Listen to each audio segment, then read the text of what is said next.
वाह, क्या ड्रामा है ये। पहले तो सेलिब्रिटीज के तलाक के चर्चे होते थे और अब देखो भाई बहनों में महाभारत सोशल मीडिया पर लाइव चल रही है। लगता है आजकल पारिवारिक झगड़ों को भी पब्लिकली अनाउंस करने का नया ट्रेंड आ गया है। जैसे सोनू कक्कड़, जो नेहा कक्कड़ और टोनी कक्कड़ की बहन है, उन्होंने सीधा ऐलान कर दिया कि अब उनका अपने सुपरस्टार भाई बहनों से कोई नाता नहीं है। और ये कोई पहला मामला नहीं है। कुछ टाइम पहले अमाल मलिक ने भी अपनी फैमिली से रिश्ता तोड़ने का धमाका किया था। वैसे इस पर एक वीडियो भी बना था, लिंक डिस्क्रिप्शन में है, जरूर देखना। अमाल ने भी पोस्ट करके डिलीट कर दिया था, जैसे कुछ देर का गुस्सा हो। अब सोनू कक्कड़ ने भी ट्विटर और इंस्टाग्राम पर सेम चीज की है। उन्होंने लिखा कि वो बहुत दुखी हैं, ये बताते हुए कि अब वो टोनी और नेहा कक्कड़ की बहन नहीं रही। उनका ये फैसला गहरे इमोशनल दर्द से आया है। अब यहाँ पर थोड़ा ट्विस्ट है। सोनू ने टोनी और नेहा को टैलेंटेड सुपरस्टार्स कहा है, जिसे लोगों ने अलग अलग तरह से लिया है। कुछ को लग रहा है ये सोनू का सरकाजम था, एक तरह का ताना। वहीं कुछ लोग कह रहे हैं कि ये इनके बीच की राइवलरी दिखा रहा है, खासकर फेम और टैलेंट को लेकर। तो इस वीडियो में हम जानेंगे कि कैसे सोनू कक्कड़ ने कभी अपनी फैमिली को सपोर्ट किया था और फिर कैसे नेहा उनसे ज्यादा फेमस हो गई। क्या ये सच में सेलिब्रिटीज का नया तरीका है पारिवारिक कलह को जगजाहिर करने का? जानने के लिए वीडियो के एंड तक बने रहना। सोनू कक्कड़ सबसे बड़ी हैं, फिर टोनी और फिर हमारी चहेती नेहा कक्कड़। उनकी फैमिली ज्यादा अमीर नहीं थी। उनके पापा स्कूल कॉलेज के बाहर समोसे बेचते थे, जिसकी वजह से सोनू को स्कूल में काफी बुली किया जाता था। पापा की इतनी कमाई भी नहीं थी और मम्मी हाउसवाइफ थी। फिर सोनू ने आसपास भजन गाना शुरू कर दिया। उन्हें कोई ट्रेनिंग तो नहीं मिली थी, पर आवाज में दम था। 8वीं क्लास तक सोनू ने नॉर्मल स्कूलिंग की, फिर ओपन बोर्ड से 12वीं तक पढ़ाई की। कॉलेज वो कभी नहीं गई, क्योंकि बड़ी बेटी होने के नाते उन पर ज्यादा जिम्मेदारियां थीं। मेन कमाई तो सोनू के भजनों से ही होती थी। ऋषिकेश, उत्तराखंड में ये लोग इवेंट्स में जाते थे और तीनों भाई बहन मिलकर गाते थे। नेहा कक्कड़, जो सबसे छोटी थी, उन्होंने सोनू को देखकर ही सिंगिंग में इंटरेस्ट लिया। गाने की लाइनें। इंटरव्यूज में नेहा ने हमेशा कहा है कि उनकी पहली इंस्पिरेशन उनकी बहन सोनू ही थी। पहले के शोज में इनकी अच्छी बॉन्डिंग भी दिखती थी। फिर इनकी फैमिली दिल्ली शिफ्ट हो गई। वहाँ सोनू लोकल कॉम्पिटिशन्स में हिस्सा लेती थी और वहीं से वो मुंबई गई। तो असल में सोनू ही वो थी जिन्होंने बॉलीवुड का रास्ता अपने लिए और अपने भाई बहनों के लिए खोला था। 2003 में सोनू का एक गाना आया, बाबूजी जरा धीरे चलो, और वो ब्लॉकबस्टर हो गया। यहाँ से पूरी दुनिया सोनू कक्कड़ को जानने लगी। इसके बाद नेहा कक्कड़ भी इंडियन आइडल 2 में पार्टिसिपेट करती हैं और अपनी सिंगिंग से खूब पॉपुलर हो जाती हैं। तीनों भाई बहन म्यूजिक इंडस्ट्री में हैं, तो जाहिर सी बात है कंपैरिजन तो होगा ही।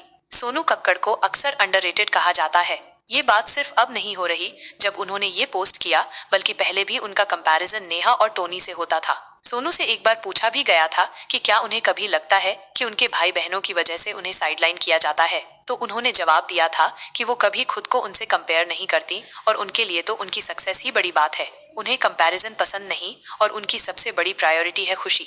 नेहा कक्कड़ सिर्फ अपने गानों की वजह से नहीं, बल्कि अपने रिलेशनशिप्स और कुछ हरकतों की वजह से हमेशा ट्रेंड में रहती हैं। वो हमेशा ऑडियंस को दिखती रहती हैं और इसी वजह से नेहा को ज्यादा लोग जानते हैं सोनू के मुकाबले।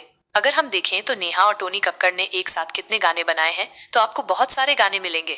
वहीं अगर सोनू कक्कड़ के साथ इनके गानों की बात करें तो वो बहुत कम है, शायद 3-4 ही होंगे। और टोनी और नेहा जब भी साथ आते हैं, उन्होंने काफी हिट गाने दिए हैं जो ऑडियंस में बहुत पॉपुलर हुए हैं और उनसे उनके करियर को भी बूस्ट मिला है। लेकिन इन दोनों ने सोनू के साथ ज्यादा गाने क्यों नहीं बनाए? सोनू कक्कड़ ज्यादा लाइमलाइट में नहीं रहती, कंट्रोवर्सीज से दूर रहती हैं। लेकिन शायद ये जो लगातार कंपैरिजन हो रहा था, उसकी वजह से इनके बीच में कोई दरार आ गई हो, क्योंकि ये तो सोनू ही थी जिन्होंने इनके लिए मुंबई के दरवाजे खोले थे, म्यूजिक इंडस्ट्री में एंट्री करवाई थी। सोनू के लिए ये सब देखना मुश्किल जरूर रहा होगा। द स्टोरी ऑफ कक्कड़ में उन्होंने साफ दिखाया था कि कैसे वो गरीबी में रहते थे और आज अपनी मेहनत से कितनी अच्छी लाइफ जी रहे हैं। होली के टाइम पर उन्होंने एक पोस्ट किया था, ऑलवेज टुगेदर। लेकिन इसके बाद जब टोनी कक्कड़ ने अपना बर्थडे सेलिब्रेट किया, वहाँ नेहा कक्कड़ और उनके हस्बैंड तो दिखे, पर सोनू कक्कड़ और उनके हस्बैंड नीरज शर्मा नहीं दिखे। और रिसेंटली जो मेलबर्न कंट्रोवर्सी हुई थी, जिसमें नेहा कक्कड़ 3 घंटे लेट पहुंची थी कॉन्सर्ट में, उसमें भी सोनू कक्कड़ ने नेहा के सपोर्ट में कोई स्टेटमेंट नहीं दिया था, जबकि टोनी कक्कड़ ने नेहा को काफी सपोर्ट किया था। सोशल मीडिया पर भी नेहा और टोनी का ज्यादा इंटरेक्शन होता है, वो एक दूसरे के पोस्ट पर कमेंट्स भी करते हैं। ये चीज हमें सोनू के साथ देखने को नहीं मिलती। बॉलीवुड में ऐसे कितने ही सेलिब्रिटीज हैं जो भाई बहन हैं और जिनकी आपस में नहीं बनती, जैसे आमिर खान और उनके भाई फैजल खान। फैजल ने तो आमिर पर इल्जाम भी लगाए थे कि आमिर ने उन्हें घर में बंद करके रखा, ड्रग्स दिए और उनके पिता की प्रॉपर्टी से भी हिस्सा नहीं दिया। कहा तो ये भी गया था कि आमिर ने इसलिए किया क्योंकि फैजल एक नए सुपरस्टार बनने वाले थे और आमिर उनका करियर बर्बाद करना चाहते थे। इसी तरह ऋतिक रोशन और उनकी बहन सुनैना रोशन। कंगना रनौत वाले सीन में सुनैना ने कंगना को सपोर्ट किया था, अपने भाई को नहीं। ये बहुत बड़ी बात है, जिससे मीडिया को पता चल गया था कि इनके बीच सब ठीक नहीं है। तो लाइफ में ऐसे बहुत से फेज आते हैं जब भाई बहन आपस में लड़ते हैं और कभी कभी तो बात भी नहीं करते। लेकिन इसका मतलब ये तो नहीं कि सोशल मीडिया पर जाकर अनाउंस किया जाए I am no longer a sister या I am no longer a brother. इससे क्या आपका रिश्ता खत्म हो जाएगा? और ऑडियंस इन सब बातों को जानकर क्या करेगी? ये काफी कंफ्यूजिंग और वियर्ड है ऑडियंस के लिए भी। एक तरफ ये लोग ऐसा दिखाते हैं कि इनसे अच्छे भाई बहन तो हो ही नहीं सकते, काफी लोग तो इनसे इंस्पायर भी होते हैं। और फिर ये सब गाने की लाइनें। जब कोई सेलिब्रिटी तलाक का अनाउंसमेंट करता है तो इसका मतलब है कि वो अलग हो रहे हैं, क्योंकि एक बार तलाक हो गया तो शायद वो जिंदगी में दोबारा कभी मिले भी ना। लेकिन क्या ऐसा पॉसिबल है भाई बहनों के बीच में? क्या वो एक दूसरे को कभी नहीं देखेंगे, कभी बात नहीं करेंगे, या उनके बीच कभी कोई रिश्ता ही नहीं रहेगा? हस्बैंड वाइफ का तलाक तो लीगल होता है, लेकिन अब ये सिबलिंग्स डिवोर्स का नया टर्म बॉलीवुड की वजह से ट्रेंड कर रहा है। इसका दूसरा पर्सपेक्टिव ये भी हो सकता है कि कभी कभी इंसान इतना इमोशनल हो जाता है, गुस्से में या जल्दबाजी में कुछ ऐसी चीजें पोस्ट कर देता है जिनके कॉन्सिक्वेंसेस के बारे में वो नहीं सोचता। जैसे सोनू कक्कड़ ने किया या अमाल मलिक ने किया। उन्होंने अनाउंसमेंट तो कर दी, लेकिन जो रिएक्शन मिला वो बहुत खतरनाक था और उसके बाद उन्होंने फटाफट से पोस्ट डिलीट भी कर दिया। लेकिन इंटरनेट पर एक बार कुछ चला जाए तो वो कभी वापस नहीं आता।